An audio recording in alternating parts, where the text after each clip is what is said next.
This is the vertical rib box. We're going to be combining our horizontal rib slides with our chest raise and release. So what we're going to do is I'm going to start off in neutral position, very relaxed, knees kind of slightly bent, okay? Focusing on isolating your top. We're going to move our ribs to the left or to your right, one side, and then you go straight up, just like what we did in the chest raise and release, imagining the string going, pulling you up.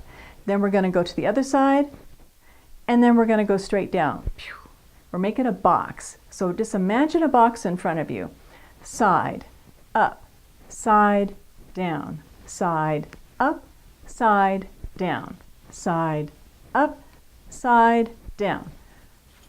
Here's a different angle for you. We're going to go side, up, side, down, side, up, side, down, side, up, side, down. That is your vertical rib box.